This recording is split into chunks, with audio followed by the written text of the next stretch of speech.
Hello friends, my self धवल भंसाली।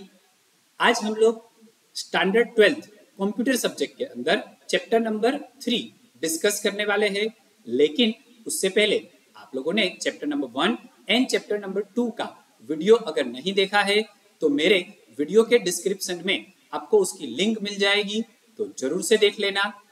चलो start करते हैं चैप्टर नंबर 3। चैप्टर नंबर 3 का सबसे पहले नाम क्या है? Designing simple website using composer. तो यहाँ पर कंपोजर टेक्स्ट एडिटर का यूज करके हम लोगों को एक वेबसाइट डिजाइन करनी है। लेकिन उससे पहले हमें यह पता होना चाहिए कि वेबसाइट होता क्या है।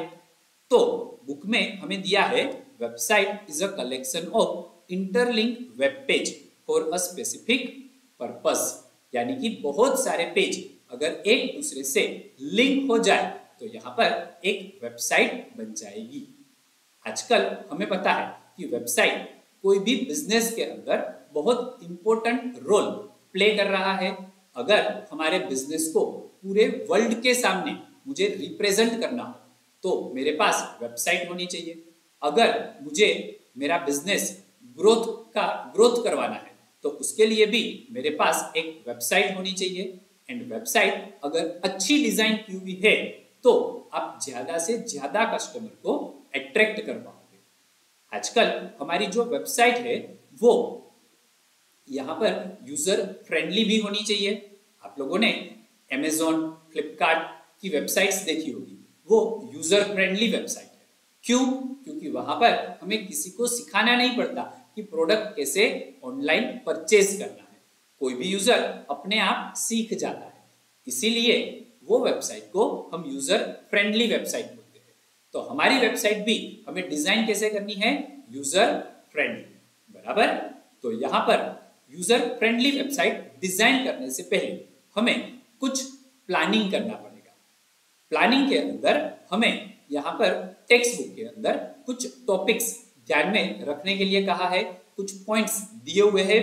तो सबसे पहले वो डिस्कस करते हैं। तो यहां पर सबसे पहले हमें दिया है पर्पस। हमें पता होना चाहिए कि हमारी वेबसाइट का पर्पस क्या है। देखो क्या दिया है, purpose of the website should be clearly identified. आपको पता होना चाहिए कि आपकी वेबसाइट ई कॉमर्स वेबसाइट है या नॉन ई कॉमर्स।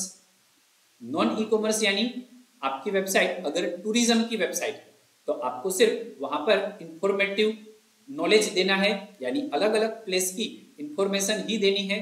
जबकि आपकी वेबसाइट अगर ई कॉमर्स है तो कस्टमर वो यहाँ पर ऑनलाइन प्रोडक्ट परचेज करेगा, बराबर। तो आपको यहाँ पर पता होना चाहिए कि आपकी वेबसाइट जो है वो किसके लिए डिजाइन करनी है, उसका मेन गोल क्या है। यहाँ पर हमें दिया हुआ भी है clear with the definition and goal of the website, बराबर। ओके, पर्पस के बाद नेक्स्ट हमें पता होना चाहिए कि हमारी वेबसाइट का ऑडियंस कौन है। आप ऑडियंस को टारगेट करके यहाँ पर वेबसाइट को डिजाइन करने वाले हो। आपको अगर छोटे छोटे बच्चों को टारगेट करना है तो आपकी वेबसाइट में आप कार्टून कैरेक्टर रखो, उसके कलर भी कुछ अलग होंगे। लेकिन आप अगर बड़ों को ध्यान में रखकर वेबसाइट डिजाइन कर रहे हो तो वापस उसके कलर जो है वो प्रोफेशनल कलर्स होने चाहिए। वहां पर हम कार्टून कैरेक्टर का यूज नहीं कर सकते। तो ये चीजों को हमें ध्यान में रखना है कि हमारे टारगेटेड ऑडियंस कौन है, बराबर। अच्छा, दूसरा, आपके टारगेटेड ऑडियंस को क्या चाहिए ये हमें पता होना चाहिए और उसके हिसाब से यहाँ पर हमें डिटेल प्रोवाइड करनी है। तो क्या दिया है, website should contain both general and detail information, बराबर। It should also contain specific and non specific data. तो आपकी वेबसाइट में आपको कौन से टाइप का डेटा रखना है ये भी ऑडियंस को ध्यान में रखकर आपको डिसाइड करना है। अच्छा, उसके अलावा आप जब वेबसाइट डिजाइन करते हो तो आपको वेबसाइट की स्पीड को भी ध्यान में लेना है। अगर आप वेबसाइट के अंदर बहुत सारे इमेजेस, बहुत सारे वीडियोस डाल दोगे तो आपकी वेबसाइट ओपन होने में ज्यादा टाइम लेगा और आजकल किसी भी कस्टमर को, किसी भी यूजर्स को ये अच्छा नहीं लगता कि वेबसाइट स्टार्ट होने में टाइम हो। उसको ऑन द स्पॉट अगर वेबसाइट चालू हो गई तो आपकी वेबसाइट देखेगा, अदरवाइज वो आपकी वेबसाइट से शिफ्ट होकर दूसरे की वेबसाइट पे चला जाएगा। तो टेक्स्ट बुक में एक और पॉइंट दिया है, another consideration is the speed of connection that expected user will have.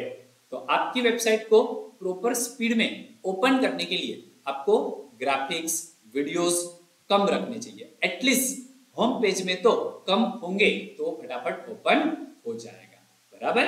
अच्छा, ऑडियंस के बाद दूसरा हमें टॉपिक दिया हुआ है कंटेंट।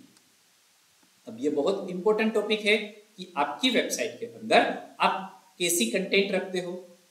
तो पहली बात, आप जो भी प्रोडक्ट सेल कर रहे हो उसके रिलेटेड कंटेंट ही आपको वेबसाइट में प्रोवाइड करनी है। अगर इरिलेवेंट कंटेंट होगी तो नेक्स्ट टाइम से जो भी यूजर्स है वो आपकी वेबसाइट पे विजिट नहीं करेगा। एक चीज और, आपको जो भी कंटेंट रखनी है उसका डिस्क्रिप्शन शॉर्ट रखना है।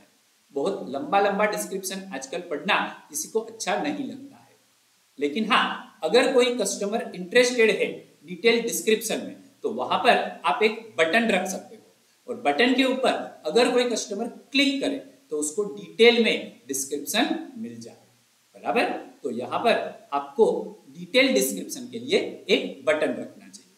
आप टेक्स्ट बुक के अंदर देखोगे तो यहाँ पर भी दिया हुआ है, website content should be classified into general and detail categories, बराबर। चलो, तो यहां पर आप जब भी डिटेल कंटेंट रखते हो तो उसकी भी लेंथ जो है वो एक स्पेसिफिक होनी चाहिए। देखो यहां पर हमें दिया हुआ है, text paragraph should always be kept at reasonable length। यानी आप डिटेल डिस्क्रिप्शन दे रहे हो तो उसका मतलब ये नहीं कि आप भर भर के 2-3 पेज लिख दो, वो भी आपको रिजनेबल लेंथ में ही यहाँ पर इंफॉर्मेशन प्रोवाइड करना है। अदरवाइज कोई यूजर नेक्स्ट टाइम आपकी वेबसाइट पर विजिट नहीं करेगा। तो हमें कंटेंट का ध्यान भी रखना है वेबसाइट डिजाइन करने के टाइम पर। उसके बाद यहाँ पर हमें दिया हुआ है मीडियम, यानी आपके जो टारगेटेड ऑडियंस है वो किसमें आपकी वेबसाइट देखने वाले हैं। यानी कि आपकी वेबसाइट वो लोग फोन में देखते हैं, टैबलेट में देखते हैं कि लैपटॉप में देखते हैं, उसके हिसाब से आपको अपनी वेबसाइट डिजाइन करनी है। क्यों? क्योंकि यहाँ पर फोन, टैबलेट, लैपटॉप हर एक की स्क्रीन साइज अलग अलग होती है, तो आपकी वेबसाइट उसकी स्क्रीन के हिसाब से एडजस्ट करना जरूरी है। उसके अलावा आजकल बहुत सारे ब्राउजर्स भी अवेलेबल है मार्केट में, तो अलग अलग ब्राउजर्स में भी आपकी वेबसाइट प्रॉपरली ओपन होनी चाहिए। तो ये चीजों को हमें ध्यान में रखना है। आप टेक्स्ट बुक में देखोगे तो यहाँ पर भी दिया है, more and more people are using internet through smartphone and tablets. आपको पता है कि आजकल ज्यादा से ज्यादा लोग टैबलेट एंड फोन का यूज करके वेबसाइट या तो इंटरनेट स्टार्ट करते हैं। तो आपकी वेबसाइट उस हिसाब से आपको डिजाइन करनी है, उसकी स्क्रीन के हिसाब से आपको डिजाइन करनी है, बराबर। अच्छा, दूसरी बात, वेबसाइट जो है वो 2 टाइप के होते हैं। एक होता है स्टैटिक वेबसाइट और दूसरा होता है डायनेमिक वेबसाइट।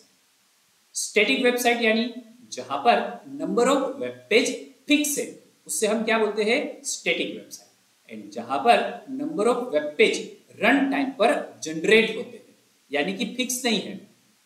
जैसे ही आप लॉगिन करते हो तो आपके नाम से एक वेब पेज जनरेट हो जाएगा, जैसे ही आप लॉग आउट करोगे तो आपके नाम से जो पेज जनरेट हुआ था वो वहां पर एक्सपायर हो जाएगा, किल हो जाएगा।